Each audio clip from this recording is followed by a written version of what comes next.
নমস্কার, শুরুতেই জানিয়ে দিচ্ছি আমাদের হাতে থাকা আজকের সর্বশেষ নিউজ আপডেটগুলো। ভোট মিটতেই রাজনীতি থেকে ছুটি, 21শে জুলাইয়ের মঞ্চে থাকবেন অভিষেক, জল্পনা তুঙ্গে। মানুষের থেকে যারা টাকা নিয়েছেন, মমতার পর এবার চরম হুঁশিয়ারি পার্থের, তোলপাড় বাংলা। আদালতে মিথ্যে ভুয়ো মামলা, হাতে নাতে ধরা পড়তেই বড় জরিমানা করল ক্ষুব্ধ হাইকোর্ট। ভিসার মেয়াদ শেষ হলেও রাজ্যে চুটিয়ে ব্যবসা বাংলাদেশির, ইডিকে চরম নির্দেশ হাইকোর্টের। ডিএ লড়াই জারি থাক, বেতনের 40,000 টাকা সংগ্রামী যৌথ মঞ্চের হাতে তুলে দিলেন শুভেন্দু। মমতার সঙ্গে বৈঠক সুপ্রিম কোর্টের প্রধান বিচারপতির, কি হতে চলেছে তুঙ্গে জল্পনা। বিস্তারিত প্রতিবেদনে যাওয়ার আগে অনুরোধ করব চ্যানেলটি সাবস্ক্রাইব করুন নিত্য নতুন সংবাদ সবার আগে পাওয়ার জন্য, এবং আপনি কোন জেলা থেকে আমাদের এই ভিডিওটি দেখছেন কমেন্ট সেকশনে জানিয়ে দিতে ভুলবেন না। ভোট মিটতেই রাজনীতি থেকে ছুটি, 21শে জুলাইয়ের মঞ্চে থাকবেন অভিষেক, জল্পনা তুঙ্গে। চলতি মাসেই সম্পন্ন হয়েছে 2024 লোকসভা নির্বাচন। এবারের পশ্চিমবঙ্গ জুড়ে উঠেছিল সবুজ ঝড়। 42টি আসনের মধ্যে 29টি আসনেই জয়ী হয়েছে তৃণমূল কংগ্রেস। ডায়মন্ড হারবার কেন্দ্র থেকে রেকর্ড ব্রেকিং ব্যবধানে জিতেছেন টিএমসির সর্বভারতীয় সাধারণ সম্পাদক অভিষেক বন্দ্যোপাধ্যায়। দলের সুপ্রিমো মমতা বন্দ্যোপাধ্যায় আগেই জানিয়েছিলেন 21শে জুলাইয়ের মঞ্চে এই সাফল্যের উদযাপন হবে। সেই বিশেষ দিন আসতে আর এক মাসও বাকি নেই, ইতিমধ্যেই শুরু হয়ে গিয়েছে প্রস্তুতি। সেই সঙ্গেই মাথাচাড়া দিয়েছে একটি জল্পনা, 21শে জুলাইয়ের মঞ্চে কি থাকবেন টিএমসি সেনাপতি অভিষেক। লোকসভা ভোট মিটতেই রাজনীতি থেকে ছুটি নিয়েছেন অভিষেক। ডায়মন্ড হারবারের সাংসদ জানান, চিকিৎসার কারণে কয়েকটা দিন সাংগঠনের কাছ থেকে দূরে থাকবেন তিনি। নির্বাচনের পর ডায়মন্ড হারবারেও দেখা যায়নি তাকে। কোনো কর্মসূচি অথবা রাজনৈতিক বৈঠক করেননি তৃণমূল নেতা। কয়েকদিন আগে আবার অস্ত্রোপচারও হয়েছে তার। এমতাবস্থায় 21শে জুলাইয়ের মঞ্চে অভিষেকের দেখা পাওয়া যাবে কিনা তা নিয়ে শুরু হয়েছে জোর চর্চা। ইতিমধ্যেই রাজ্য সভাপতি সুব্রত বক্সির অফিসে তোড়জোড় শুরু হয়ে গিয়েছে। জানা যাচ্ছে কর্মসূচি সফল করতে নানান স্তরে চিঠিও পাঠানোর কাজ চলছে। সুব্রত বক্সির পাশাপাশি সেই চিঠিতে স্বাক্ষর রয়েছে অরূপ বিশ্বাস, জয়প্রকাশ মজুমদারের। এরপরেই অভিষেককে 21শে জুলাইয়ের মঞ্চে দেখা যাবে কিনা তা নিয়ে জল্পনা মাথাচাড়া দিয়েছে। গত কয়েক বছরে 21শে জুলাইয়ের কর্মসূচি সফল করতে কামাক স্ট্রিটের অফিসে তৎপরতা চোখে পড়ত, তবে এবার সেসব কিছুই চোখে পড়ছে না। ফলত তা নিয়ে শুরু হয়েছে চর্চা। ওয়াকিবহাল মহলের কথায় চিকিৎসা সম্পন্ন হলেও 21শে জুলাইয়ের আগেই তৃণমূলের সেকেন্ড ইন কমান্ড ফিরে আসবেন, তবে এখনো এই বিষয়ে পরিষ্কার কোনো উত্তর পাওয়া যায়নি। প্রিয় ভালোবাসার দর্শক, পশ্চিমবঙ্গের উন্নয়নে রূপকার কে, টিএমসি নাকি বিজেপি? আপনার মূল্যবান মতামত কমেন্ট করে জানিয়ে দিন। দিকে আরেকটি আলোচিত নিউজ হচ্ছে, মানুষের থেকে যারা টাকা নিয়েছেন, মমতার পর এবার চরম হুঁশিয়ারি পার্থের, তোলপাড় বাংলা।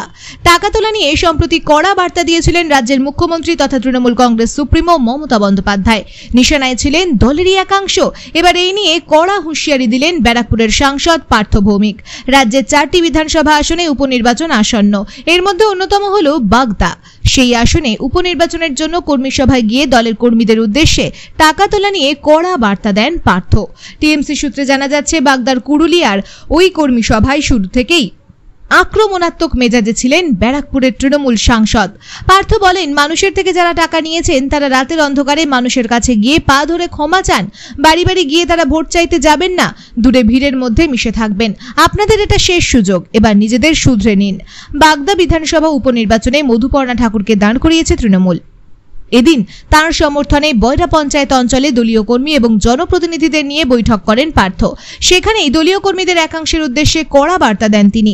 সভা শেষ হওয়ার পর পার্থ বলেন, দলীয় কর্মীরা এই সভায় মন খুলে কথা বলেছেন, আমরা নিজেদের মধ্যে মত বিনিময় করছি, এটাই আসল তৃণমূল কংগ্রেস। জানা যাচ্ছে, বাগদা ব্লক অফিসের দুর্নীতি প্রসঙ্গে এদিনের কর্মী সভায় সরব হয়েছিলেন ব্যারাকপুরের সাংসদ, তবে এই নিয়ে কোনো রকম মন্তব্য করেননি তিনি। টাকা তোলা নিয়ে দলীয় কর্মীদের একাংশকে পার্থ কড়া বার্তা দিলেও সেই বিষয়টিকে বিশেষ গুরুত্ব দিতে চাইছে না বিজেপি শিবির। পদ্ম শিবিরের বনগাঁ সাংগঠনিক জেলার সভাপতি দেবদাস মণ্ডল বলেন, এসব নাটক করে কোনো লাভ হবে না। বাগদার সাধারণ মানুষ তৃণমূল কংগ্রেসকে ক্ষমা করবে না।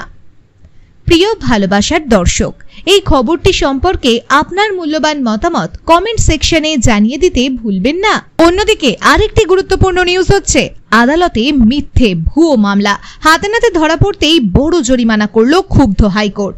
হাইকোর্টে মিথ্যে মামলার জের, এবার শাস্তির মুখে মামলাকারী। ভোট পরবর্তী হিংসার ঘটনা ঘিরে মিথ্যে মামলা দায়ের করেছিলেন এক ব্যক্তি। তার অভিযোগ ছিল, বিরোধী দলের কর্মী হওয়ায় রাজ্যের শাসক শিবিরের লোকজনের দ্বারা আক্রান্ত তিনি ও তার পরিবার। তাদের পরিবারকে তৃণমূল বাড়ি ছাড়া করেছে বলেও অভিযোগ তোলা হয়। বেশ কিছুদিন ধরে মামলাটির শুনানি চলছিল। এদিকে এই ব্যক্তির করা মামলার প্রেক্ষিতে পাল্টা তথ্য প্রমাণ দিয়ে রাজ্যের আইনজীবী আদালতে দেখান, যারা অভিযোগ করেছেন তারা সকলেই বাড়িতে রয়েছেন। মিথ্যে মামলা দায়ের করা হয়েছিল। রাজ্যের তরফে আরো জানানো হয়, দুই প্রতিবেশীর গোলমালকে ভোটে হিংসার ঘটনা বলে চালানোর চেষ্টা করেছেন মামলাকারী। এর সাথে ভোট পরবর্তী হিংসার কোনো যোগই নেই। পরে পরিস্থিতি বুঝতে পেরে আদালতে মামলা তুলে নেওয়ার আর্জি জানান ওই মামলাকারী। বলেন তিনি মামলা তুলে নিতে চান, যদিও প্রথমে অভিযোগকারীর আবেদনে সায় দেয়নি আদালত। মিথ্যে অভিযোগ তুলে মামলা করায় চরম ক্ষুব্ধ হন বিচারপতি অমৃতা সিনহা। পরে অবশ্য মামলা তোলার অনুমতি দেন বিচারপতি। তবে মিথ্যে মামলা দায়ের করে কোর্টকে বিভ্রান্ত করা এবং আদালতের মূল্যবান সময় নষ্ট করার জন্য 10,000 টাকা জরিমানার বিনিময়ে মামলা তোলার অনুমতি দেয় হাইকোর্ট। জরিমানা হিসেবে পাওয়া ওই অর্থ কলকাতা হাইকোর্টের পুরনো বিল্ডিংয়ে মহিলা শৌচালয় নির্মাণ ও সংস্কারের জন্য ব্যবহার করা হবে বলে জানিয়েছেন বিচারপতি। তার নির্দেশ, মামলাকারীর থেকে পাওয়া অর্থ রেজিস্ট্রারের কাছে জমা দিতে হবে। এরপর সেই টাকা মহিলা শৌচালয় নির্মাণ কাজে খরচ করতে হবে। আদালতকে তার ইউটিলাইজেশন সার্টিফিকেট জমা দিতে হবে বলেও জানিয়েছেন তিনি। আরেকটি আলোচিত খবর হচ্ছে, ভিসার মেয়াদ শেষ হলেও রাজ্যে চুটিয়ে ব্যবসা বাংলাদেশির। ইডিকে চরম নির্দেশ হাইকোর্টের। 2016 সাল পেরিয়ে গিয়েছে ভিসার মেয়াদ। তা সত্ত্বেও এদেশে অবৈধভাবে থাকার অভিযোগ উঠল এক বাংলাদেশির বিরুদ্ধে। শুধু থাকাই নয়, বিদেশে টাকা পাচারের মতো অবৈধ কারবারের অভিযোগ উঠেছে ওই বাংলাদেশি ব্যবসায়ীর বিরুদ্ধে। উমাশঙ্কর আগরওয়াল নামের একজন ব্যক্তির বিরুদ্ধে এই মামলার অভিযোগ উঠেছে। এবার মামলা উঠতেই কেন্দ্রীয় এজেন্সি ইডিকে বিরাট নির্দেশ দিল কলকাতা হাইকোর্ট। এই রাজ্যে সান্থোলিয়া আগরওয়ালা গ্রুপ নামের একটি সংস্থা রয়েছে উমাশঙ্করের। লোকসভা ভোটের ঠিক আগে এই কোম্পানি বাংলাদেশ থেকে প্রচুর অর্থ পশ্চিমবঙ্গের নানান রিয়েল এস্টেট ব্যবসায় বিনিয়োগ করেছে বলে অভিযোগ। এই বিষয়ে মামলাকারীর আইনজীবী মেঘা দত্ত বলেন, এই ঘটনায় ইতিমধ্যেই রাজ্য পুলিশ তার বিরুদ্ধে তদন্তে নেমেছে। এবার সেটাতেই আর্থিক দুর্নীতির কোনো ব্যাপার রয়েছে কিনা সেটা খতিয়ে দেখার নির্দেশ দিয়েছে আদালত। প্রয়োজনে ইডির হাতে তদন্তভার তুলে দিয়ে যথাযথ ধারা দেওয়ার নির্দেশও দেওয়া হয়েছে। ওই আইনজীবীর আবেদন, এই মামলার আর্থিক তছরূপের ধারা যুক্ত করা হোক। তিনি বলেন, নানান জঙ্গি সংগঠন থেকে শুরু করে চোরা কারবারিরা এই টাকার মাধ্যমে উপকৃত হন।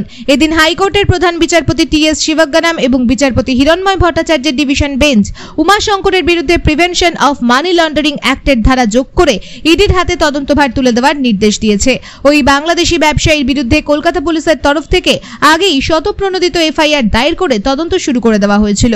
এরপর ওই বাংলাদেশি ব্যবসায়ীকে গ্রেফতারও করা হয়। তবে আলিপুর আদালতে তাকে তোলা হলে তিনি জামিন পেয়ে যান। তবে উমাশঙ্কর আদালতে দাবি করে তাকে ফাঁসানো হচ্ছে।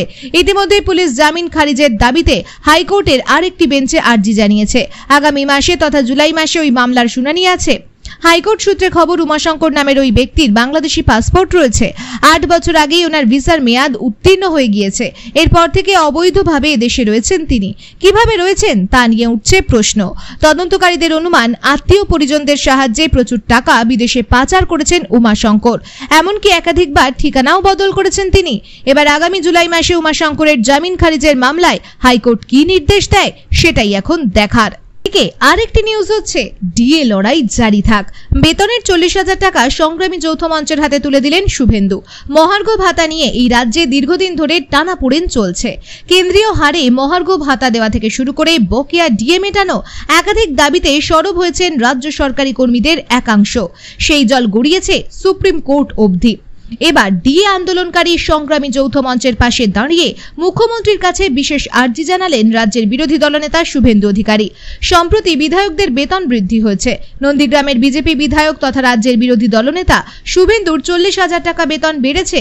সেই বর্ধিত টাকা ডিএ আন্দোলনকারী সংগ্রামী যৌথ মঞ্চের হাতে তুলে দেন তিনি। এদিন চেক তুলে দিতে দেখা যায় তাকে। সংগ্রামী যৌথ মঞ্চের আইনি লড়াইয়ের জন্য এই অর্থ তুলে দিলেন শুভেন্দু। এদিন সংগ্রামী যৌথ মঞ্চের প্রতিনিধিদের হাতে চেক তুলে দেওয়ার পর রাজ্যের শাসক দল এবং মুখ্যমন্ত্রী মমতা বন্দ্যোপাধ্যায়ের উদ্দেশ্যে একটি বিশেষ আর্জি জানান শুভেন্দু। পশ্চিমবঙ্গের প্রাক্তন বিধায়কদের ভাতা বৃদ্ধি এবং রাজ্য সরকারি কর্মীদের কেন্দ্রীয় হারে মহার্ঘ ভাতা দেওয়ার অনুরোধ করেন তিনি। শুভেন্দু বলেন, রাজ্য বিধানসভায় যারা সরকারি দল চালাচ্ছেন তাদের অনুরোধ করব, প্রাক্তন বিধায়কদের ভাতা বৃদ্ধি করুন। তারা অত্যন্ত কষ্টে আছেন। তারা বয়স্ক মানুষ এবং তৃণমূল কংগ্রেস রাজনৈতিক দৃষ্টিভঙ্গি নিয়ে দেখেছে প্রাক্তন বিধায়কদের মধ্যে বেশিরভাগ বামফ্রন্টের। তবে যেসব না দেখে প্রাক্তন বিধায়কদের জন্য তাদের ভাবা উচিত। অন্যদিকে আরেকটি খবর হচ্ছে, মমতার সঙ্গে বৈঠক সুপ্রিম কোর্টের প্রধান বিচারপতির। কি হতে চলেছে তুঙ্গে জল্পনা। কলকাতা হাইকোর্টের বহু রায়ের বিরুদ্ধে নিজেদের কঠোর অবস্থানের কথা জানিয়েছে তৃণমূল সরকার। নিয়োগ দুর্নীতি হোক কিংবা ওবিসি রায়, সবেতেই শাসক শিবিরের আক্রমণের মুখে পড়েছে বিচার ব্যবস্থা। বারে বারে নাম না করে বিচারপতিদের তোপ দেখেছেন মমতা বন্দ্যোপাধ্যায়। ওদিকে কলকাতা হাইকোর্টে তুলে দেওয়া উচিত বলে মন্তব্য করেছিলেন অভিষেক বন্দ্যোপাধ্যায়। এই আবহেই কলকাতা আসছেন সুপ্রিম কোর্টের প্রধান বিচারপতি DY চন্দ্রচূড়। জানা গিয়েছে, শুক্রবার বিকেলে কলকাতায় পা রাখবেন দেশের প্রধান বিচারপতি। বিকেল 5টা নাগাদ কলকাতা হাইকোর্টে যাবেন। তার সাথে উপস্থিত থাকবেন হাইকোর্টের তাবড় বিচারপতিরা। কলকাতা হাইকোর্টের বার লাইব্রেরি ক্লাবের 200 বছর পূর্তি অনুষ্ঠানে যোগ দেবেন প্রধান বিচারপতি। সূত্রের খবর, হাইকোর্টের অনুষ্ঠান সেরে মুখ্যমন্ত্রী মমতা বন্দ্যোপাধ্যায়ের সঙ্গে তিনি সাক্ষাৎ করতে পারেন। শনিবারও প্রধান বিচারপতি কলকাতায় থাকবে। শোনা যাচ্ছে সেদিন কলকাতার বাইপাসের ধারে এক বেসরকারি হোটেলে দুজনের বৈঠক করতে পারেন, যা বিশেষ তাৎপর্যপূর্ণ বলেই মনে করা হচ্ছে।